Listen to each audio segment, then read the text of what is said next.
जो लोग आधे अधूरे मन से कोई काम करते हैं उन्हें आधी अधूरी खोखली सफलता मिलती है जो चारों ओर कड़वाहट भर देती है।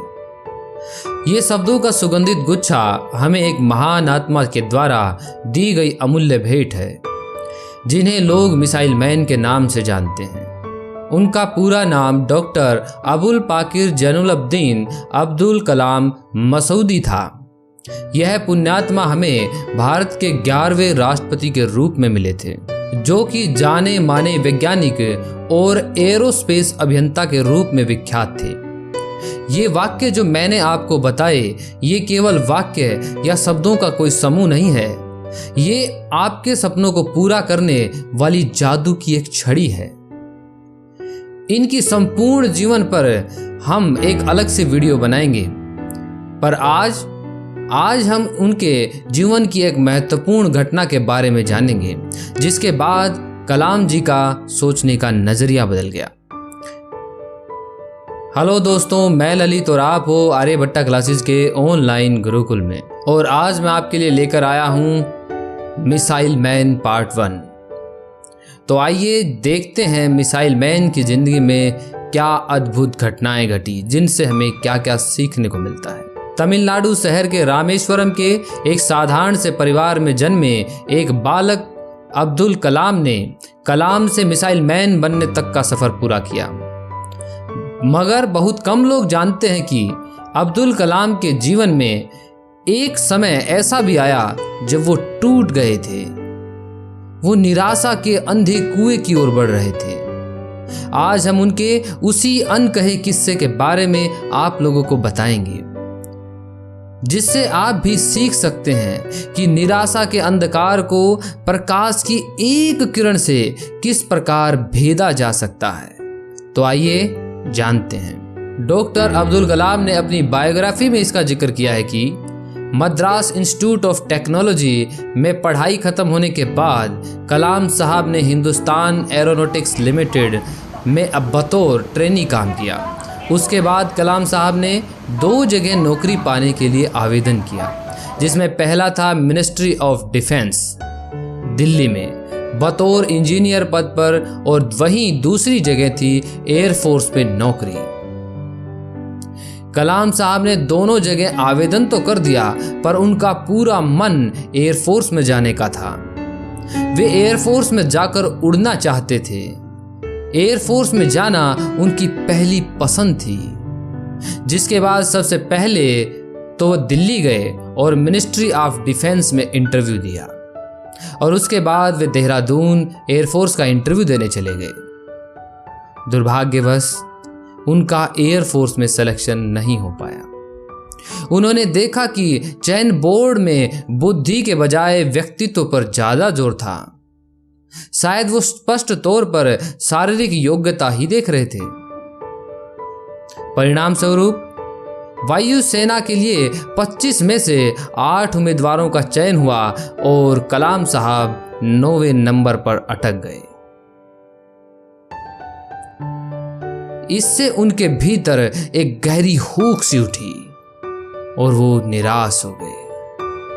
उन्हें पता था कि आने वाला समय बहुत मुश्किल भरा होगा, और ऐसे ही न जानो कितने सवाल उनके मन में चल रहे थे जिनका वो जवाब चाहते थे। असमंजस में उलझे वे ऋषिकेश आ गए। उन्होंने गंगा माई में स्नान किया और इसकी शुद्धता का आनंद लिया। इसके बाद वे छोटी सी पहाड़ी पर बने शिवानंद आश्रम में गए।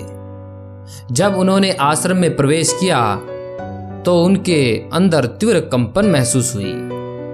उन्होंने देखा कि चारों ओर बड़ी संख्या में साधु समाधि लगाए बैठे हैं।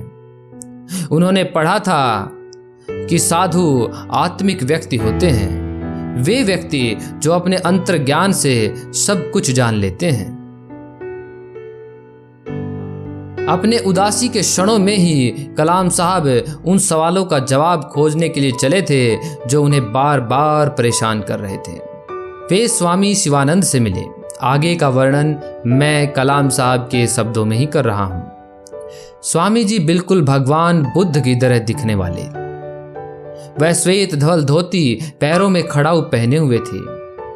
मैं उनकी अत्यंत सम्मोहक, एकदम बच्चे जैसी मुस्कान और कृपालु भाव देखकर दंग रह गया।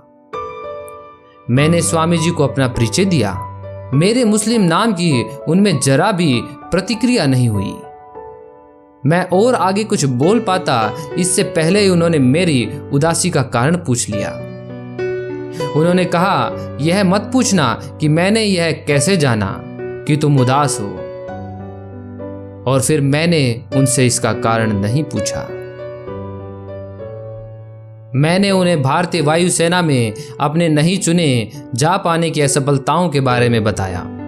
उन्होंने मुस्कुराते हुए मेरी सारी चिंताएं दूर कर दी और फिर धीमे गहरे स्वर में कहा, इच्छा जो तुम्हारे हृदय और अंतर आत्मा से उत्पन्न होती हो, जो शुद्ध और मन से की गई हो, एक विस्मित कर देने वाली विद्युत चुंबकीय ऊर्जा लिए हुए होती है।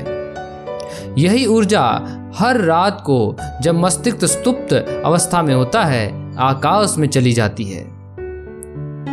हर सुबह यही ऊर्जा ब्रह्मांडीय चेतना लिए वापस शरीर में प्रवेश करती है। जिसकी परिकल्पना की गई है वह निश्चित रूप से प्रकट होता नजर आएगा। नौजवान, तुम इस तथ्य पर उसी तरह अनंत काल भरोसा कर सकते हो जैसे तुम हमेशा सूर्य उदय के आकट्य सत्य पर भरोसा करते हो। जब शिष्य चाहेगा गुरु हाजिर होगा। कितना सच है यह।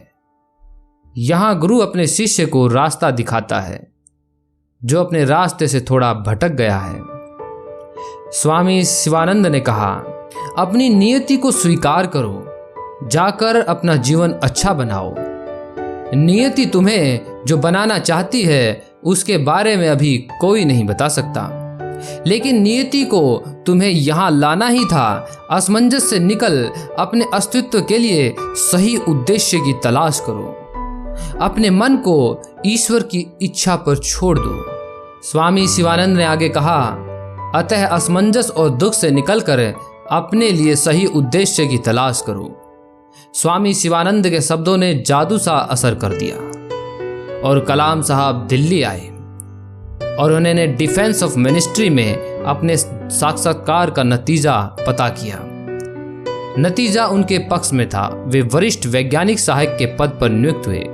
आगे चलकर वे देश के सर्वोच्च पद राष्ट्रपति पद पर आसीन हुए। किसी ने क्या खूब कहा है, जो तू चाहता है वो भगवान नहीं चाहता और भगवान किसी का बुरा नहीं चाहता।